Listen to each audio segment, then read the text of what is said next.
ओम श्री गुरुदेवाय नमः। आज्ञा हे मोर प्रिय समस्त सुधीवृंद को कोटि कोटि प्रणाम। आम सब आलोचना करुले पुराण शास्त्र उपर। आजिकल लोक टे पुराण शास्त्र शुणापी बहुत सुविधा बोध हो। तेणु आज आम आलोचना करवा जे सत्य जुग आत्रेय जुग द्वापर जुग कली जुग कलीर अंतिम समय पर कली पर सत्य आसो। सत्य आसी ना आसी ना आम ए विषय सम्यक आलोचना करवा। देखो आज्ञा मु मोर निजर अभिज्ञता सुधा कहूँ आम छोट बेलर कथा मुझे छोट बेले धान कटा है बिलू आसी धान बाड़ा हम बारी जब धान आम बाड़ेबू तो से बारे से धान खड़ा आम जगिक शोबू। से कलीर अंतिम समय आ निश्चित मो पिलादिन कथा मुझे कहूँ मुझे चाषबास कर सब कर गाई रखी घास काटी सब पाठ पढ़ी आसी।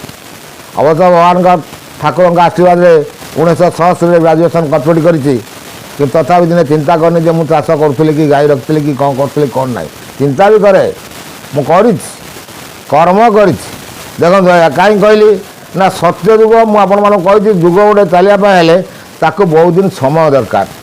आ सत्यर परिप्रकाश तो निश्चित हम आ सत्य भी आरंभ हो चलवा ठुकु ठुकु हो ठिया हो जुग ठिया हाँपाई चिंता कर गोटे मनुष्य छुआ जमी जन्म है पर वर्षक पर आस्ते आस्ते से ठिया हाँपाई चिंता कर आस्ते आस्ते पाद पकई पकई पकई पकई जो गोड़ स्ट्रंग हो जाए सी दौड़े जो भाई ये जुगटा भी से भाई कारण जुगर आयुष लक्ष लक्ष वर्ष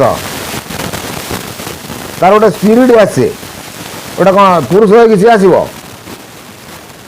मनुष्य 120 वर्षर परमाणु लोक जदि चलियापी एत दिन समय लगुच ताल गोटे सत्य जुगर परमाणु आयुष ताकू चलियापी केते दिन समय लगे केते वर्ष लगे कहीं कहली आज्ञा 1947 मसीहा अगस्ट मास जो आमर पालन कर कहीं भारत स्वाधीनता दिवस पालन कर भारत स्वाधीन है सेबेठू आप लगे सत्य जुगर आरंभ है से माँ गर्भर पथिक जन्म है बेले जन्म है कहीं मुझे कहली ना आम पिला बेले आम देखुलू जो धान कहूँ धान कटा धान काटिकी बाड़े आम से खड़ा राति जगिकी शोभुलु काले किए पशिक चोर नहीं कितु एवं आप देखिए मुझे वर्ष देखलु बिले धान कटा है धान तो आउ चाष आउ तो बलद चाष होनी कि हाथ में लोक काटुना मेसीन कटा हो मेसीन बाड़ा हो धान से बिले अमल हो जाऊँ कुटा गदा गदा पोड़ी दिया होना ना आपण मैंने देखिपे से बिले धान अमल है से बिले धान पैकिंग है गाड़ी वाला ना आने से बिले धान सेमती गदा हो रहा के रात कौन के जगिले कई जगिले कि चोरी भी है बस्तार पुणी पशा है बस्ता सिल हो रही कई लोक चोर जाता गाड़ी लगे से उठे नहीं पारता ता अर्थ तमें सत्यर परिप्रकाश तो परिप्रकाश होली आज से धान बिले पड़ रहा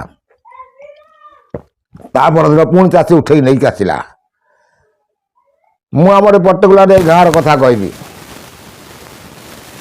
आम आखि सामने देखार कथा किंतु सत्य जुग चलिए सत्य जुगर परिप्रकाश तो आप अनुभव करें कलीर अंतिम समय को विदाय कला घरे बसिकी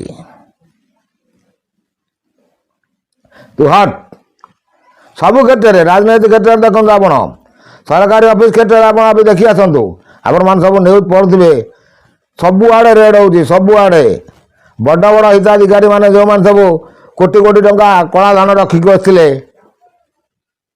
तेणु अच्युतानंद महापुत्र आगू लिखिं कलाधन वाला है सावधान कलाधन वाला सावधान हो जाओ तुम ये हूँ कल्किर बाणी कलाधन वाला आस्ते आस्ते आस्ते आस्ते सब अकुपाय होना ना एवं आप देखुवे गोमांस गो चलाणकारी मैंने केते कोटी कोटी टंकार मालिक कथा चिंता कर देखु कि दोष कार प्रथम दोष हूँ हिंदू समाजर आम सीना गो पाली गो पालन करने मना कहनी गो पालन कल भल कि बिकुच कौन पाई सी तुमको कौन नदेला कौन न कला सबू कला तुमर ता निज छुआ को से क्षीर तुम देला बेलू तुम निज छुआ को नहीं गोड़े बांधे गाई दुई बसिल ତାକୁ ନେଇ ତୁମେ ବେପାର କଲ, ପରିବାର ଚଳେଇଲ, ନିଜେ ଖାଇଲ, ସବୁ କିଛି କଲ, ଲାଷ୍ଟରେ ତାକୁ କଂସେଇକି ବିକିଦେବ। ଏଇଟା କ'ଣ ତୁମର ଧର୍ମ? ଏ କ'ଣ ମାନବର ଧର୍ମ? ପ୍ରକୃତିର ଧର୍ମ ଯଦି ଆମେ ଆଲୋଚନା କରିବା ପାଇଁ ଯିବା, ଧର୍ମ ବିଷୟରେ, ଧର୍ମ କିଏ ପାଳନ କରୁଛି? ଆମର ଯେଉଁ ଅଛନ୍ତି ମା ମନୀଷୀମାନେ ଯେଉଁ କହୁଛନ୍ତି ଧର୍ମ କିଏ ପାଳନ କରୁଛି? ଧର୍ମ ପାଳନ କରୁଛି ପଞ୍ଚଭୂତ ଧର୍ମ ପାଳନ କରୁଛନ୍ତି। ପଞ୍ଚଭୂତ ବୋଇଲେ କ୍ଷିତି, ଆପ, ତେଜ, ବାୟୁ, ବ୍ୟୋମ। କ୍ଷିତି ପୃଥିବୀ, ତାର ଧର୍ମ ସେ ପାଳନ କରୁଛି। ଆପଣ ମଞ୍ଜିଟିଏ ବୁଣିଲେ ସେ ଗଛ ଉଠୁଛି ନା ନାହିଁ? ଆପଣ ବୋଲନ୍ତି ଜଳ, ଜଳ ତାର ନିମ୍ନଗାମୀ ହେଉଛି ନା ନାହିଁ? ସେ କ'ଣ ଅଧର୍ମ କରୁଛି ନା ଊର୍ଦ୍ଧ୍ୱଗାମୀ ହେଉଛି? ହଁ, ଊର୍ଦ୍ଧ୍ୱଗାମୀ ହେଉଛି କେତେବେଳେ ନା ଯେତେବେଳେ ତାର ପ୍ରତିବୋଧକ ତିଆରି ହେଉଛି, ସେତେବେଳେ ସେ ଊର୍ଦ୍ଧ୍ୱଗାମୀ ହେଉଛି। ବାୟୁ, ସେ ତା ଧର୍ମ ପାଳନ କରୁଛି ନା ନାହିଁ? ସେ ବାୟୁ ପ୍ରବାହିତ ହେଉଛି ନା ନାହିଁ?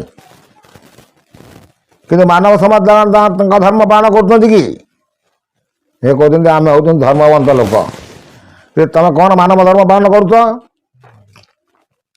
ବସୁଧୈବ କୁଟୁମ୍ବକମ୍।